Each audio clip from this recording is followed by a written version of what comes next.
most people, they choose to sail to the Caribbean or the Pacific or whatever. There's some nice sunny beaches and you can just wear board shorts and bikinis the whole day long. But that just wasn't for me.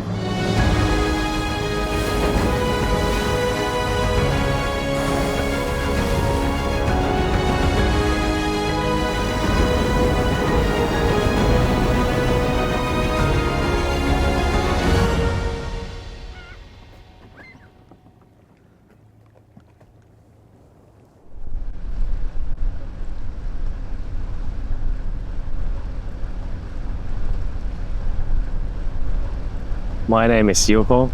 I would say I'm a skier and I'm a sailor. I'm an Arctic sailor, some other people would say. Tää on ihan kunnolla jäässä. I love to sail in the winter. That's something that not many people do. And I also live in the boat through the whole winter. Tulikin pieniä mutkia matkaan.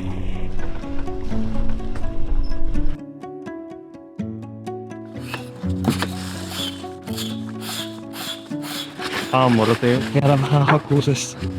I originally started sailing because I just had to find something to do in the summer. I've always been a skier, but summer was not really my thing. But luckily I found sailing, and soon after that I bought my own small sailing boat. And then a bit later I bought a slightly bigger boat. I knew that there is some skiing in Norway that can only be accessed by boat, and that's how it all began. So my first real sailing trip was up the coast of Norway from Finland. When I was sailing up north, I knew that I had practiced the whole sailing and skiing thing, so I wanted to spend a winter in Norway just to find out if I would survive.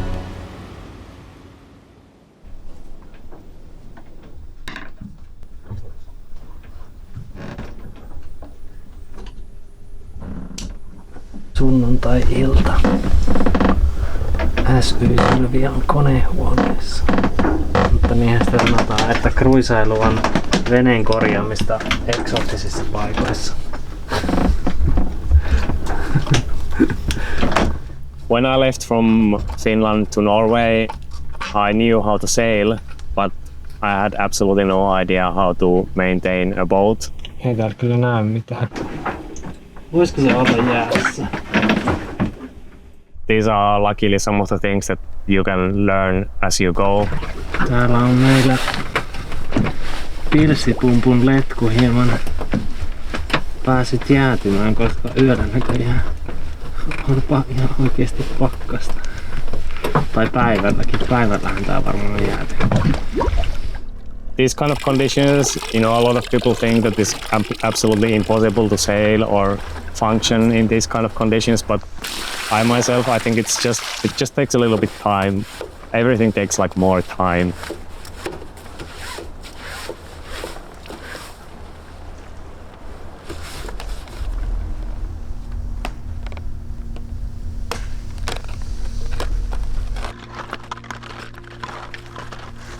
So when people think about skiing, they think of like this fun activity where the sun is shining, you take the lift up and you just whoosh around, make your turns on a nice even slope, and then afterwards you go into the after ski and have a hot chocolate or a beer. It's a little bit different all the way up north, especially if you are living on a boat. When the season begins in December or January, it's just icy. You don't really do it for the quality of skiing, you just do it for the experience. No niin, nyt tullaan tähän uomaan, missä mä toivoin, että olisi ollut vähän enemmän lunta. Olisi vähän kasaantunut, mutta niin kuin näkyy, niin se ei nyt tällä kertaa käynyt toteen. A lot of people think of the Arctic in the winter, especially as a hostile environment. I think it's just an environment that's very indifferent to you. That's something that I always say, that the nature doesn't really care of your fate. It's not really a big avalanche or a big accident that would get you, but the things that I'm mostly worried about is something simple, like you fall and you tear your ligaments in the knee so that you cannot get back to the dinghy and you cannot get back to the boat.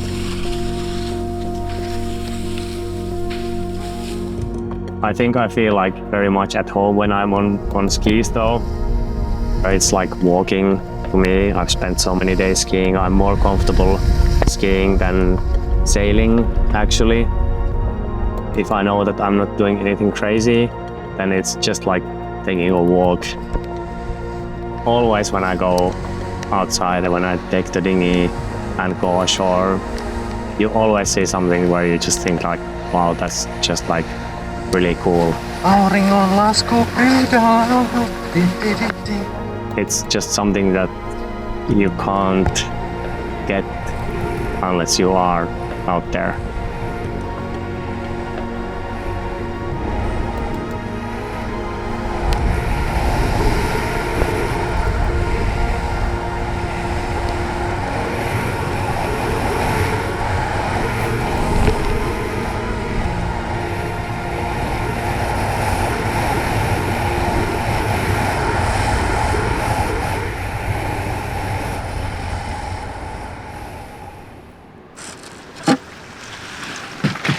Jolla on pikkusen huuteinen taas.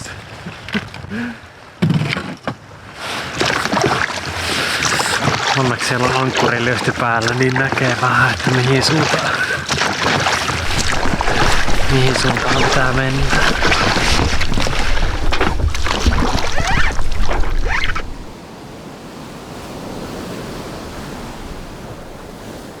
When I'm done with skiing or when the weather is bad, you will find me down below in the boat, just plugging away at my laptop.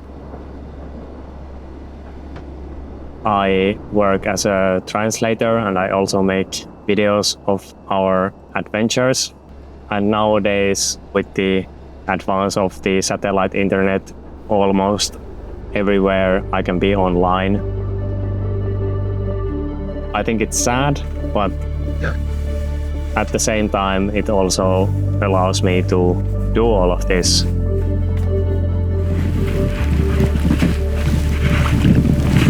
Ihan pehmeetä.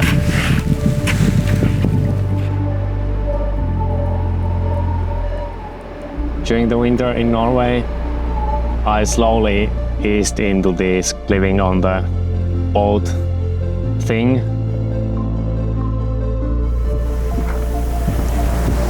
I slowly also became more confident in my abilities to handle the boat in cold and dark and just to anchor somewhere in the middle of nowhere and spend long time away from the so-called civilization.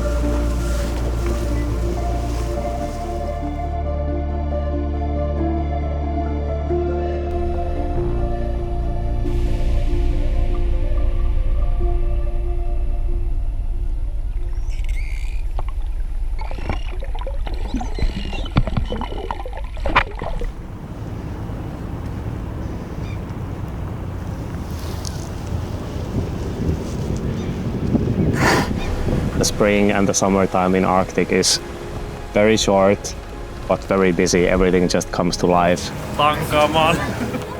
really quickly, and that's what happens on the boat as well.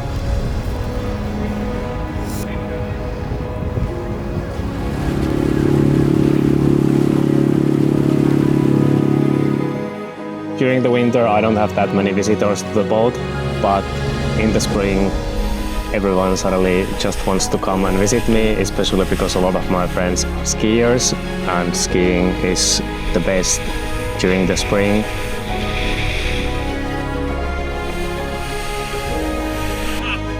Vähän kannoilla joutuu skrydailemaan. Then we suddenly have 4 or 5 people on the boat, and for me it's a huge change after spending a lot of the winter alone. Ihan poikki kädet. Ei mennä pasa ylös. Joo, se oli hauskaa. Näyttikin kyllä. Hyvät on näitä leluja nykyisin.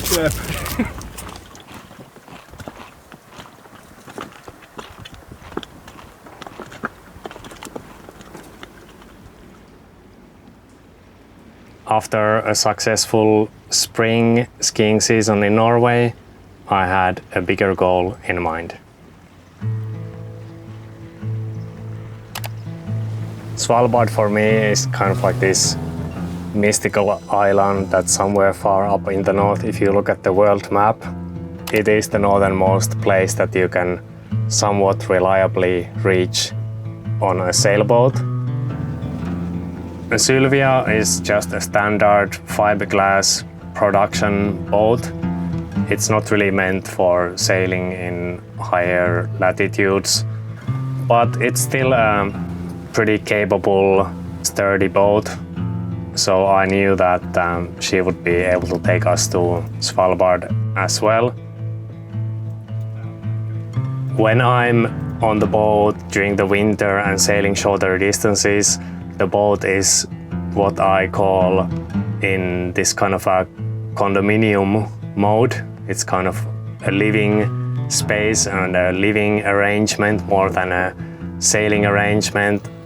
But when you are preparing for a longer ocean crossing, you need to tidy up and you need to make sure that you have some kind of arrangements for the people to sleep in and not fall out of their bunks and so on. No Henri, sun pitää mennä sinne, joku pitää mennä rötköttämään sinne. Henri. Se on hyvä. Tällaiset tulee tosi hyvä. Joo. No, toi on loistava. Tämä on vähän niinku joulukinkku. It's nice to have more people on the boat when you are doing a longer passage because of course someone needs to be awake all the time to keep watch. Especially when heading to Svalbard, you also need to be actively looking out because there's a danger of ice. Svalbardin lähes. Svalbardin vuorille. Aika pitkä matka. Ei jossain vaiheessa ollutkaan niin ilmassa aina. And that's when I recruited my friends, my skiing friends and my sailing friends to come and join me. This was going to be a really big trip for all of us.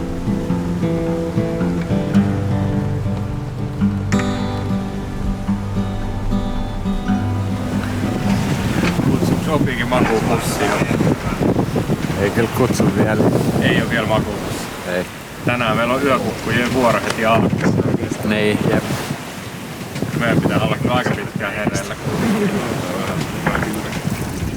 No niin, lähtöviinit. Kippis. Kippis. Kippis.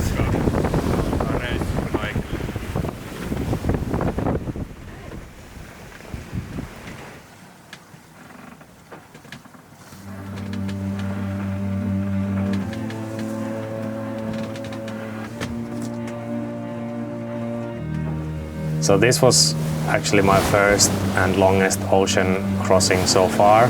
Usually you don't start with this kind of a crossing. You would do something else somewhere a little bit further south. Olisiko kyllä. On kyllä niin aika älytöntä. Mietit täällä jossain Barentsin merellä vaan delfiinit moikkaa. The thing that we had going on for us is that the passage is only around 5 days, and nowadays the weather forecasts are quite good. So if you make the crossing in a 4 or 5 day window, you have a good chance of doing it in reasonably good weather.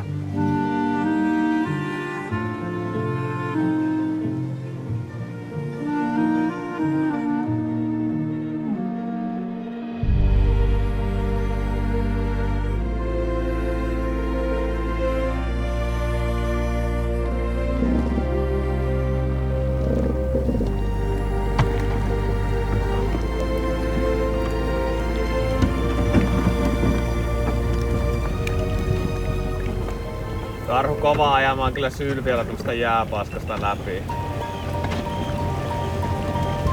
There's some huge differences between Svalbard and northern Norway. Ton kanssa mä en välttämättä haluaisi ottaa kolaria.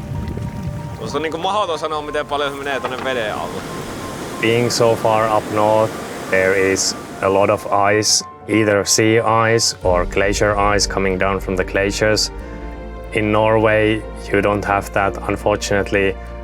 All of the glaciers that used to carve into the sea in northern Norway, they don't carve into the sea anymore. We really feel like visitors or guests to the area here. There's a relatively small amount of people here, so the wildlife doesn't seem to be as afraid of humans, and also the restrictions on hunting are very strict, so all of the wildlife just comes to check you out basically.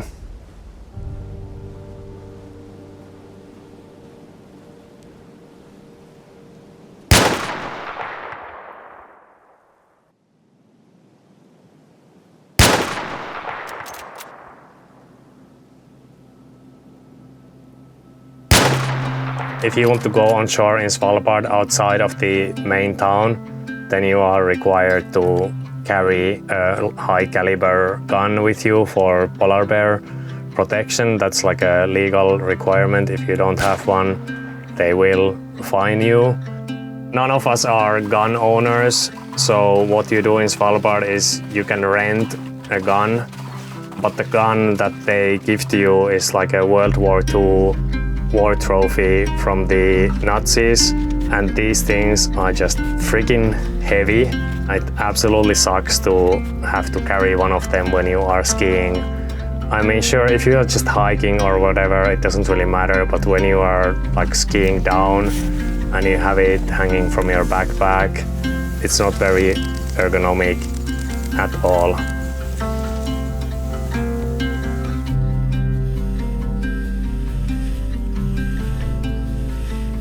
We spend a lot of time in these really remote places that are hard to reach, and we can also reach like even more remote places with skis and with our glacier travel skills and so on. I have always had this idea of offering the boat as a platform for research projects. No siis jos joku saisi laitettua ton yli repun päälle tai jotain. Voi kokeilla, menisikö mun reppuun kiinni. And it's just my way of trying to give back to the Arctic that we so much enjoy.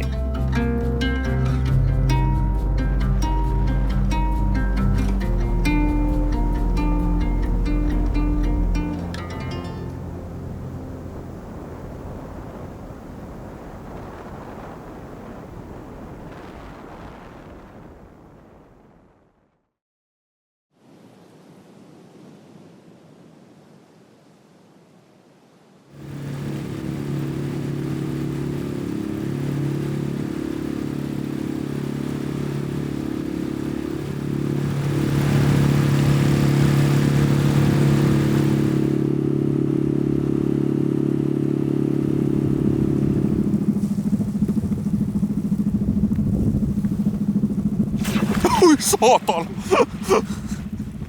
Älä pelottele!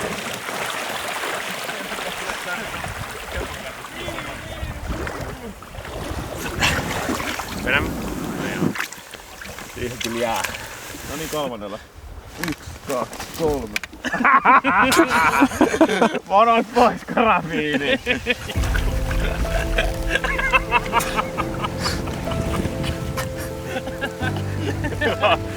Susta ei kyllä mikään vetopie. Well, skiing in Svalbard this time of the year, it's mainly spring skiing, so it's corn conditions, generally very safe avalanche conditions. But for us, it was like very exploratory. There is, of course, no guidebooks or anything like that about the skiing, so you just look at maps and try to figure out where the good spots are. And as always, we have this problem that we need to be able to anchor the boat. I don't want to stay behind in the boat, and none of the other guys wanted to do that as well, so we had to find a safe enough anchorage each time so that when we go skiing, then the boat is still there when we come back from skiing.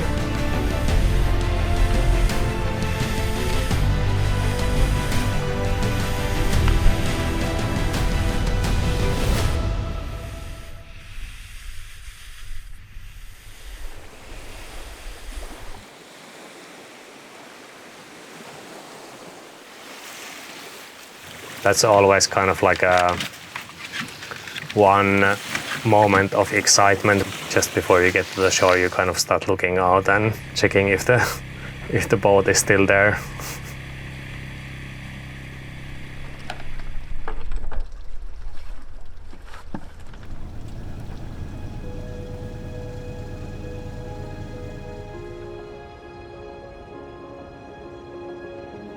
I don't really have a great philosophy behind all of this boat life thing. It just makes me feel good, you know, to live on the boat and go outside and do things and live a relatively simple life. I think we are meant to go out there and look around us and to explore, and then, you know, come back to the boat and get a warm meal and change into some warm clothes, probably dirty clothes, but warm clothes anyway. And that's really very fulfilling for me. So even though I say that there's no great philosophy, then maybe that itself is the philosophy. No, jäi kun mereen. It doesn't have to be all that complicated.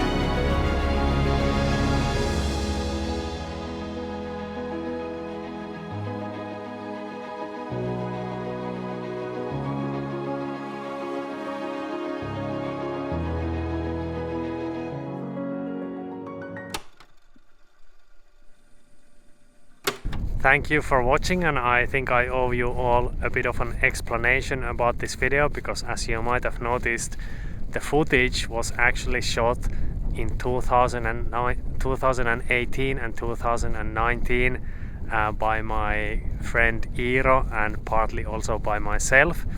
But long story short, we never actually ended up using the footage, and the whole thing has kind of been on a back burner ever since. But now, because we had all of this nice footage and we had a good story that just wasn't quite finished, I decided to enlist some professional help. So I enlisted the help of another friend of mine, Mikko-Pekka Karlin, who's a Finnish filmmaker, and he helped crafting this story, and he interviewed me for the video, and the voiceovers that you heard were from the interviews that we made. So that's how it all came to be. And one of the reasons why I wanted to release this now is that it also gives me a little bit of time, because I am now working on the Northwest Passage video series, and that's going to be a huge one, and that's something that I am probably going to edit and produce myself alone. So this was kind of like a, you know, this video that you just saw was kind of like a backstory of how all of this, started, how we are now in Greenland with the boat and so on. It all began with the story of Sylvia and me sailing in northern Norway and Svalbard and so on. So I hope you enjoyed it. I definitely think that bringing in an outside perspective and an outside, professional and so on, it does add a new dimension, and I think, or I hope that it brings like something interesting for the viewers as well. It's definitely something that I want to explore more in the future. But in any case, these kind of productions are, also financially a little bit more expensive for me, and it's a big, like a bigger process, and also turns out that the Northwest Passage series that I'm going to be editing, it's gonna be a huge job as well. So I also want to remind you once again that these videos are crowdfunded, mostly through Patreon. So if you are interested in participating in that, if you think that the videos are cool and there's something nice that you want to watch, then my patrons are the ones that who are actually enabling the making of these videos, and then I get my salary through that. And now it's kind of cool that I've been also able to like pay a little bit for other professionals to take part in the process too. So anyway, if you want to, you can check out the Patreon page somewhere. I'll put a link somewhere here or down below, and I will see you all again next time with the beginning of the Northwest Passage video series. Thanks again for watching.